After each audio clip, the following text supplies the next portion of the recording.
This is Musical Talk. Musical Talk. The UK's independent musical theatre podcast. Musical Talk. The UK independent musical theatre podcast. Hello, welcome to this week's episode of Musical Talk. My name's Nick Hudson. I apologise for my radio silence. I've been very busy currently scoring a theme park attraction, but that's all done now, so I'm back. My thanks to Thos for taking over the airwaves here on Musical Talk. I'm here with Professor Robert Gordon, the convener of the MA Musical Theatre Writing course at Goldsmiths University. Hello, Robert, how are you? Hello, Nick. I'm really well, thank you. Good. We're going to be discussing two, well, they couldn't be more different, could they, shows that I have seen recently. You've seen one of them, Robert. Yes, I've seen Beautiful.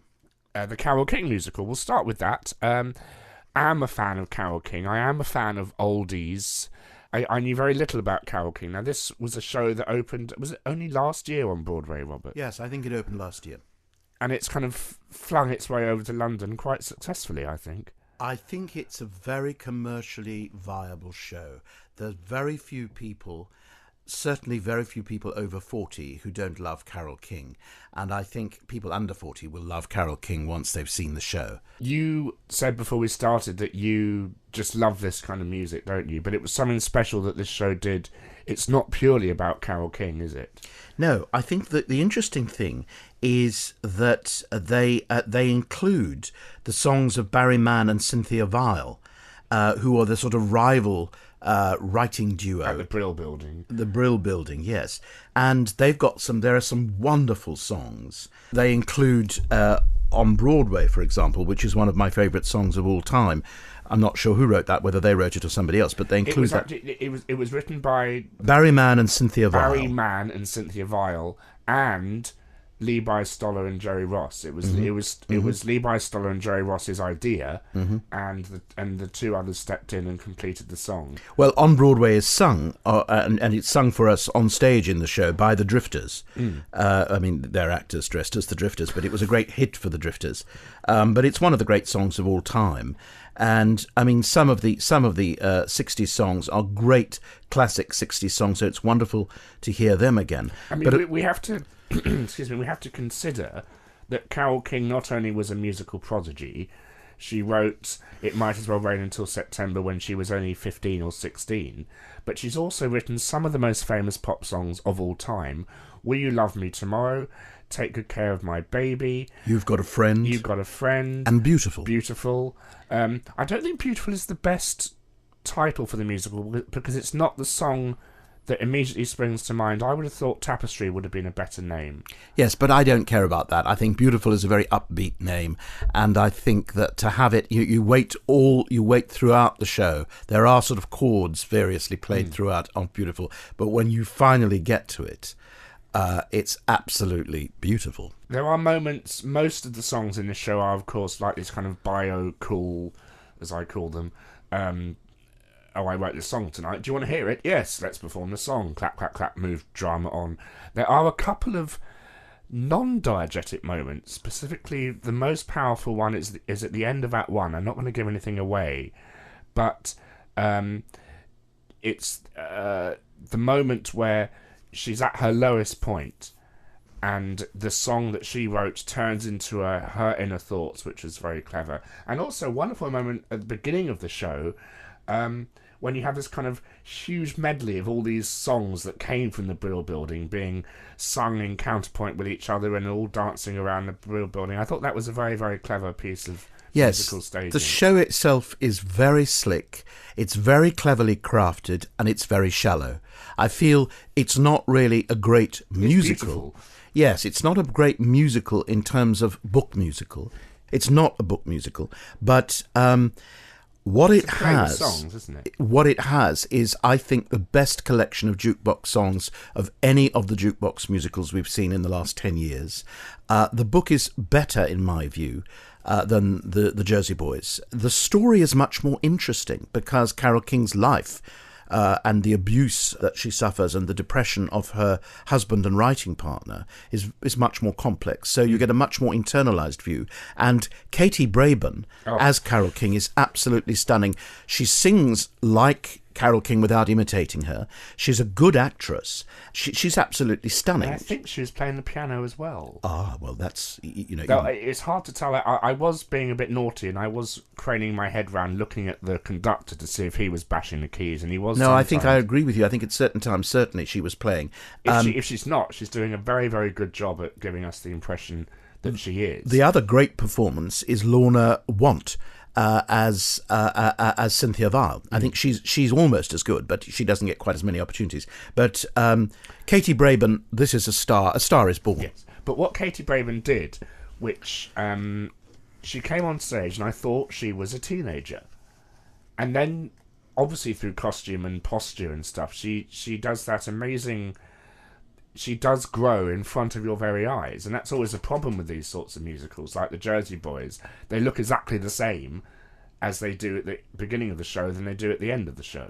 She doesn't. She transforms. She actually really changes. Brilliantly. I'm sure it's wigs and things. Yes, like that. I quite agree with you, but it's the performance too. She's a brilliant actress and a great singer, and I think we'll be hearing a lot more from her. And she actually went to the Rose Bruford College, where they do the actor... musician training. So it's quite possible that she's really that well trained as a pianist. Yeah. So all credit to Katie Braben. Absolutely wonderful performance. I have to say, completely at a tangent to what we're saying now, but I have to just say, on an emotional level, near the end of the second act, the Righteous Brothers perform "You've Lost That Loving Feeling." Close your eyes anymore. Nick, I don't think you should audition for this, but it's too late. It's just unbelievable. It's to me, that's the greatest pop music ever written, and it's among my top 10, and it's wonderful, and the audience obviously feel the same, and the applause when the song starts, let alone when it finishes, is amazing. And it's a great, uplifting, exciting show about music and singing, actually. Not really about very much else. Of course, there's a very interesting life. I mean, what they try to explore, the effect of her husband's depression, that she puts up with it as a woman, that she struggles as a woman to assert herself. But it's treated, let's say, in a superficial way. The book is intelligent, but it is superficial. It's very funny at times as well. Yes, but it's shtick. I mean, it's a Broadway show full of shtick. But that said, you will have a wonderful time. It's so well crafted and such fun. So if it were just a play about her life with the book, it wouldn't be as powerful. I think it might be to say because it's about. I think it might be more powerful if it was a play with a few songs, actually. But that's a different category. I mean, this is a jukebox musical, but it's a very, very good one. I also want to applaud the design of this show. There's some wonderful. We rarely mention automation on this show, but there's some quite effective things with pianos rotating and things like that. That's what stuck in my mind. The scenic design is by Derek McLean. Yes, I think the set has the kind of slick tackiness that one can imagine. Slackiness, we'll call it. Yes, of the late 60s and 70s. It's all lit in, Turkish delight sort of colours, but I think that's absolutely appropriate for the period. And it's fun, and it's very, very appropriate for what they're doing, and it works like a dream. When Carole King was at the workshops for the Broadway production, I presume many, many years ago, she had to leave the workshops because it was so creepy for her to see her life appear before her, and she has completely distanced herself from this production. It's all down to her daughter, who is in charge of Carole King, but in charge of the show. And I believe she gave it her blessing, but she doesn't want to be involved. But what's interesting is, for example, Little Eva sung The Locomotion, which was a big 60s hit written by Carole King. Little Eva was actually her Carole King's daughter's babysitter. Absolutely. And has that wonderful line when Cynthia Mann and Barry come angry at how much acclaim that Carole King is getting. And she said, even her babysitter's getting hits from her songs. There are some lovely lines. But the version of The Locomotion we get in the show is a much more Broadway-ized version of the original song. And it's the same with on Broadway. It's sort of key changes, and it's showing off the vocal power of these performers more than the original songs. Do you think that's right to do that, Robert, or do you think that's wrong? No, I think it's brilliant. I think they all work brilliant. I mean, I love the George Benson version of On Broadway, but I think it's much simpler than what we get here. And I think it really, in some ways, it shows you the musical inventiveness of the writers and the producers. And it shows you what good producers they were at the Brill Building. So Beautiful is playing at the Aldwych Theatre. I really do urge you to go and see it. It's a wonderful, wonderful evening. I'll be going again. So that's always a sign in my books that I've enjoyed a specific performance. Well, I'll be going again too. Don't expect a very sophisticated and deeply complicated book, but it's a wonderful evening in the theatre. It is. Not as wonderful as a recent evening I had in the theatre well, I say theatre, I use the term loosely, a pie shop. You saw the pie shop Sweeney Todd. A fake pie shop based on a real pie shop. This originated on the Fringe in a real pie shop, didn't it? Harrington's Pie and Mash, is that right? Yes, in Tooting, which is a real place, listeners, if you're not from England. And it was set out last year. I think it was around November, wasn't it? Yes, absolutely. I couldn't get in. And Thy Lord Sondheim went to see this production and said to Cameron Mackintosh, if you can get this production anywhere, do it, because it terrified him. Which is amazing, because no one probably knows Sweeney Todd more than Stephen Sondheim. So what was so particularly impressive about this? Because we've had so many recent Sweeney Todds, and at the same time, the English National Opera are doing Sweeney Todd with no less a singer than Bryn Terfel, the opera singer, and with Emma Thompson. So it's very starry cast. The non-singer, yes. Yes, it's a very starry cast, and they've done it on Broadway. Now, what makes this one special? Well, I saw it. Let me just finish what I was saying about. So Cameron has now put it between two of his theatres because he owns the buildings, and it's now they've recreated the pie shop with a few more seats. It seats 75 now, and it's still intimate and wonderful. And you are sitting in this pie shop, and the actors are in the room with you. You are not watching it through a window, as in most, whether it's a concert production that can have the best cast in the world. You're not watching the film with Johnny Depp. It's not proscenium arch. No, you are there. And I don't think it's ever been done like that, ever. So it goes one step beyond the John Doyle Sweeney Todd, the actor-musician one. I love this production. Of course, I'll say that I had review seats, and my seats were, pretty good. There are 5 tables in the room, going long ways, I guess. So you have to sit at an angle watching the action happen. But the action doesn't just happen in front of you. It happens on the tables, sometimes on your lap. Sometimes you are asked to move so something can happen where you were sat. This is what you call immersive theatre. Yes. And I love this kind of stuff because I enjoy theme parks, and I think the two are linked incredibly. So it's bringing the staging of Sweeney Todd into the 21st century. Yeah. Whilst keeping its Victorian melodrama, because that's what the piece is parodying in a way. What about the performances? It was a bit shouty for such a small room. They don't need mics, obviously. We had a piano, a viola, and a clarinet, which works beautifully. And I have to give the best performer of the night, who did not stop, was the chap playing the piano, and I applauded him bigger than I did any cast member, because that is a really hard score to play, just the piano. I think he's not credited as pianist, but I think he's credited as musical director. Yes. And his name is Benjamin Cox. Yes, absolutely. Young chap, must have been probably fresh out of Cambridge, I think. And the best performer of the night, because that is not an easy score, and I wouldn't wish that upon my worst enemy. Well, maybe I might. To play that, over and over and over again, and sort of conduct as well.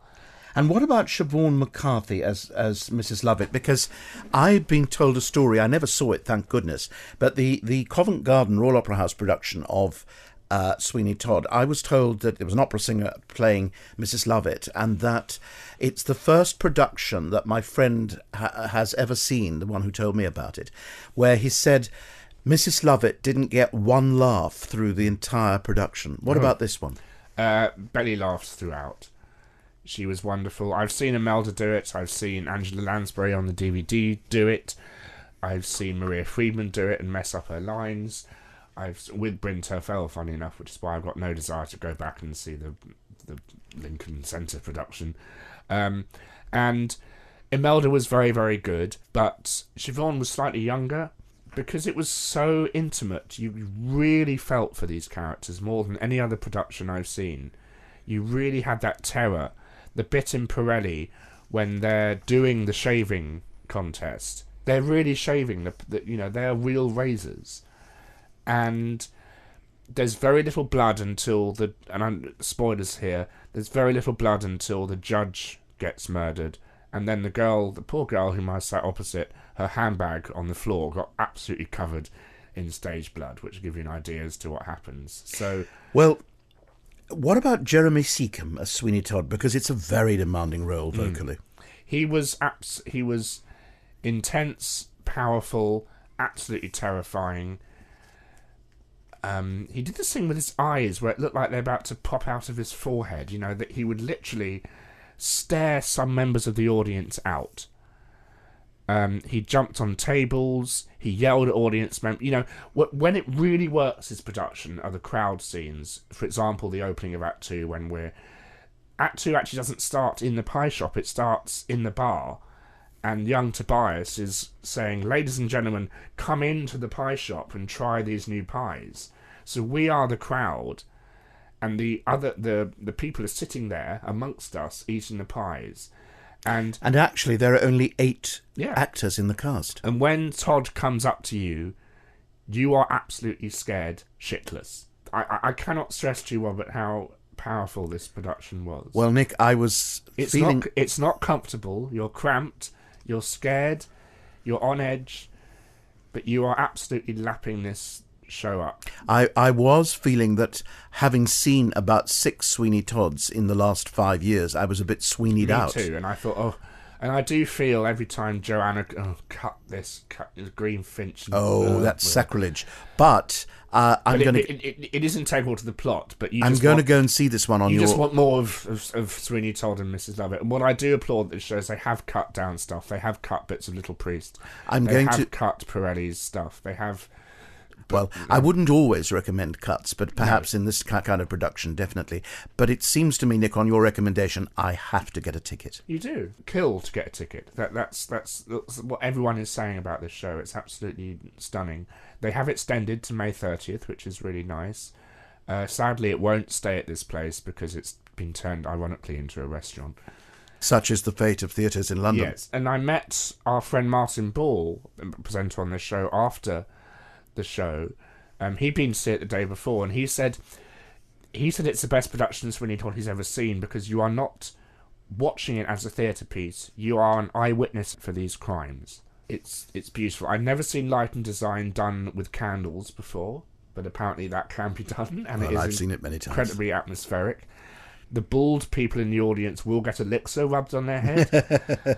The slightly hairier people in the audience will get scissors being scraped across there. I mean, it's like a scare attraction. It's everything you want a production of Sweeney Todd to be, and I cannot give it enough praise, Robert. Well, as you said at the beginning, it sounds like a small and intimate theme park. So do go and see that. Sweeney Todd playing at Harrington's Pie and Mash Theatre between the Gielgud and the Queen's on Shaftesbury Avenue. And all credit to this little Tooting Arts Club that we've never really heard of, Robert. I haven't. I'm sure you have. Well, what a turn-up for the books. A production of Sweeney Todd that's better than any other, with a huge star cast. Yes. Thank you, Robert.